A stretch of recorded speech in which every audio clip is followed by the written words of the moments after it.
Assalamualaikum warahmatullahi wabarakatuh. Perkenalkan, nama saya Dito Prasetyo. Saya dari kelas 08. NIM saya 22111102094. Di sini saya akan menjelaskan apa sih itu manajemen proyek TIK. Nah, manajemen proyek TIK atau disingkat Teknologi Informasi dan Komunikasi. Manajemen proyek teknologi informasi dan komunikasi adalah proses perencanaan, pengorganisasian, pelaksanaan, dan pengawasan proyek-proyek yang mungkin berkaitan dengan teknologi informasi dan komunikasi. Jadi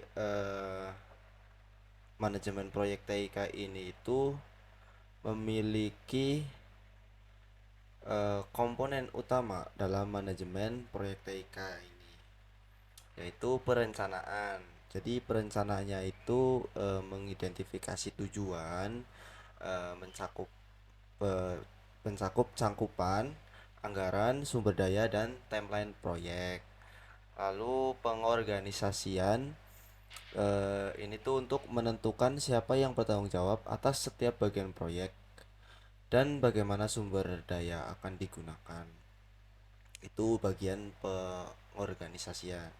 Lalu di bagian pelaksanaan itu mengimplementasikan rencana proyek dan melakukan pengawasan terus-menerus terhadap kemajuan proyek.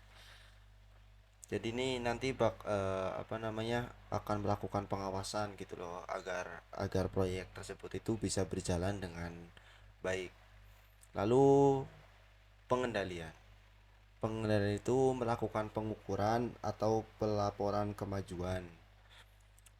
Jadi orang tersebut itu akan mengelola perubahan yang akan terjadi dan menyelesaikan masalah yang muncul. Jadi nanti kalau semisal ada masalah yang muncul, itu dapat dikendalikan dan dapat diselesaikan dengan baik. Lalu di bagian penutupan, jadi semisal manajemen proyek TIK ini tuh sudah selesai, akan dilakukan evaluasi untuk menilai keberhasilan dan mengidentifikasikan pelajaran yang bisa diambil proyek di masa depan. Seperti itu.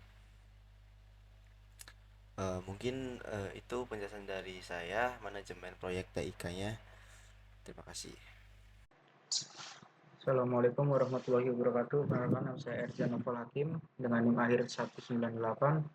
Saya dari kelompok 1 ingin menjelaskan tentang manajemen proyek pada bagian karakteristik. Di sini karakteristik dijelaskan antara proyek dan operasional. Yang proyek bersifat sementara. Proyek ini memiliki durasi waktu yang terbatas dimulai dari awal hingga akhir dari proyek tertentu. Terus keunikannya itu juga setiap proyek bersifat untuk memiliki tujuan, hasil, dan aktivitas yang berbeda meskipun dapat berada di konteks yang sama. Kemudian dari tujuan spesifik dari proyek tersebut adalah dirancang untuk mencapai hasil atau tujuan yang dibuat. Kemudian berakhir setelah selesai, proyek akan dianggap sebagai tujuan yang ditetapkan, tercapai, dan tidak berlanjut setelah itu. Kemudian yang kedua adalah operasional. Operasional diantaranya adalah berkelanjutan aktivitas yang terus berjalan tanpa adanya batasan waktu yang jelas. Kemudian berulang, aktivitas yang sama dilakukan secara berulang-ulang sesuai dengan kebutuhan operasional sehari-hari. Terus yang terakhir, fokus pada efisiensi bisnis sehari-hari. Operasional yang bertujuan untuk menjaga kelancaran dan efisiensi dari kegiatan bisnis sehari-hari. Nah, perbedaan utama dari proyek dan operasional adalah kalau yang proyek itu memiliki waktu yang terbatas dan tujuannya itu khusus. Kemudian yang operasional itu bersifat berkelanjutan dan berulang dengan fokus pada efisiensi dalam kegiatan rutin. Sekian dari saya, terima kasih. Halo, Assalamualaikum warahmatullahi wabarakatuh. Saya Muhammad Mona Fauzan. Di sini akan menjelaskan manajemen proyek TIK pada bagian organisasi. Nah, organisasi terbagi dalam 3 bagian, yaitu fungsional, project based, dan matrix. Untuk yang pertama, fungsional, yaitu berbasis departemen.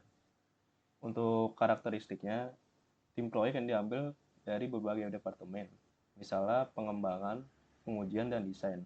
Kemudian ketika proyeknya selesai, itu akan dikembalikan ke departemen asal. Lalu manajemen proyek memiliki otoritas terbatas dan seringkali harus berkoordinasi dengan manajer fungsionalitas. Untuk kelebihannya di sini mungkin lebih efisien terhadap sumber dayanya karena karyawannya tetap fokus pada keahlian inti mereka. Lalu ada juga pengembangan karir yang lebih terstruktur. Untuk kekurangannya mungkin koordinasi antar departemen itu bisa jadi susah. Terus juga prioritasnya mungkin bertentangan dengan prioritas departemen. Nah, lalu ada yang kedua itu project base, yaitu berdedikasi sebenarnya dengan pada proyek. Kalau project base ini, tim proyek berdedikasi dengan sepenuhnya untuk satu proyek. Kemudian, manajer proyek memiliki otoritas penuh atas tim dan sumber dayanya. Untuk kelebihannya itu mungkin lebih fokus kepada goals projectnya itu sendiri. Kemudian komunikasinya antar tim itu lebih baik dan juga responsif. Untuk kekurangannya yaitu mungkin terdapat duplikasi sumber daya dari projectnya juga. Terus kurangnya pengembangan keahlian terhadap karyawan-karyawannya. Nah, untuk yang terakhir ada matrix, yaitu gabungan dari fungsional dan proyek base-nya sendiri. Nah, jadi di matrix ini terdapat kombinasi dari struktur fungsionalitas dan proyek base. Lalu karyawan itu memiliki manajer fungsional dan manajer proyek juga. Untuk kelebihannya itu lebih fleksibel mengalokasikan sumber daya. Terus juga komunikasinya lebih bagus dan terdapat peningkatan. Untuk pengembangan keahliannya juga lebih baik. Mungkin untuk kekurangannya itu terdapat konflik antar manajer fungsional dan juga manajer proyek. Ya udah itu aja. Mungkin selanjutnya akan dibahas proses manajemen proyek oleh teman saya. Terima kasih.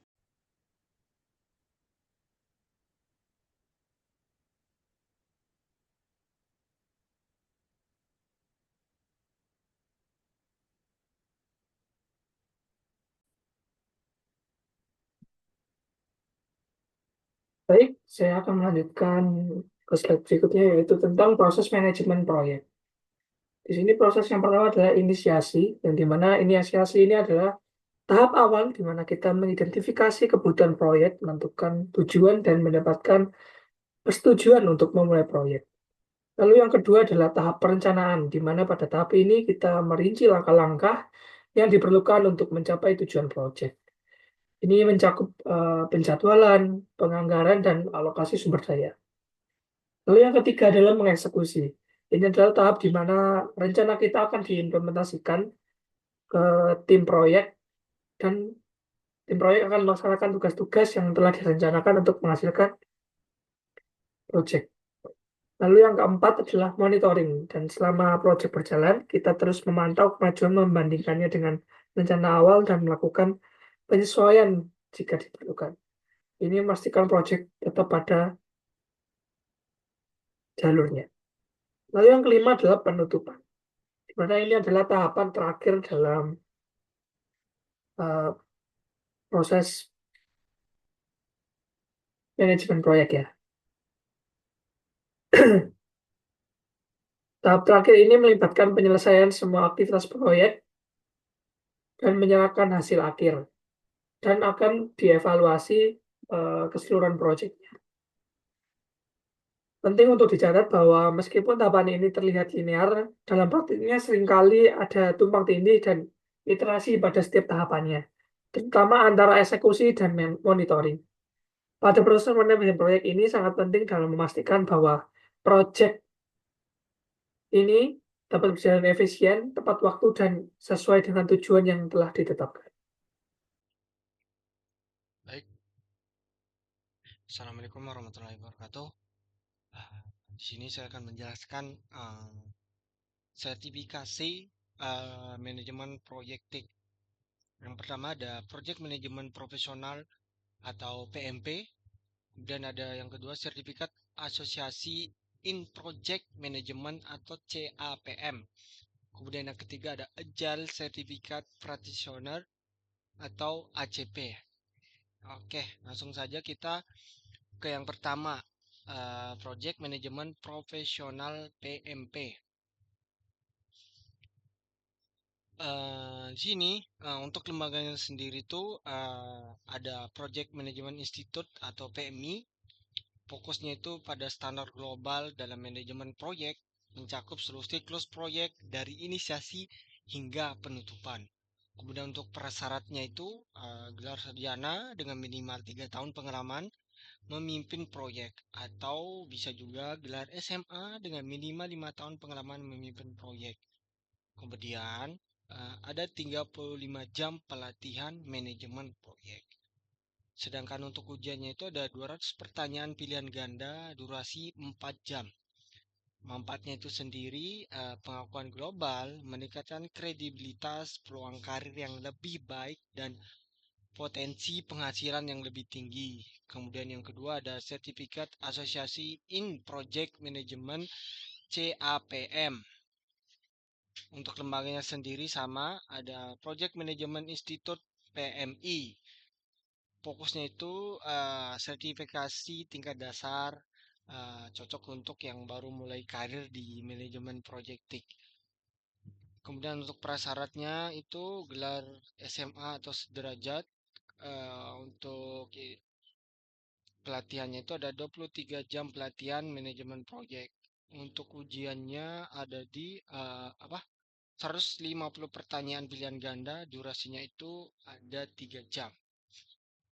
Manfaatnya memvalidasi pemahaman dasar tentang manajemen proyek, kemudian meningkatkan kepercayaan diri kita dan menjadi batu loncatan untuk sertifikasi PMP.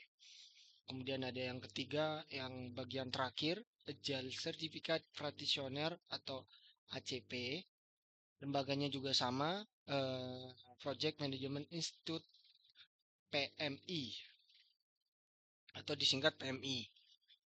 Praktik fokusnya itu praktik terbaik dalam manajemen proyek Agile seperti Scrum, Kanban, dan Lean. Untuk prasyaratnya itu ada 21 jam pelatihan Agile, kemudian 12 bulan pengalaman bekerja di tim Agile dalam 3 tahun terakhir. Untuk ujiannya itu sepertinya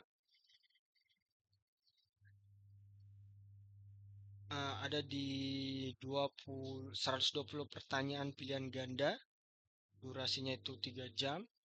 Kemudian untuk manfaatnya itu sendiri meningkatkan kemampuan dalam mengelola proyek dengan pendekatan agile. Yang kita tahu agile ini semakin diminati di era digital yang dinamis. Mungkin itu saja presentasi dari saya. Assalamualaikum warahmatullahi wabarakatuh. Oke, yang selanjutnya adalah tools manajemen proyek. Jadi di manajemen proyek ini tuh terdapat tools atau alat-alat untuk melakukan proyek manajemen proyek TIK, yang diantara lain adalah Trello. Jadi Trello ini itu adalah alat manajemen proyek yang berbasis web yang akan digunakan antar muka Kanban untuk mengorganisasikan tugas. Seperti itu. Lalu yang kedua adalah Asana, adalah alat manajemen proyek yang berfokus pada tugas, timeline, dan kolaborasi tim.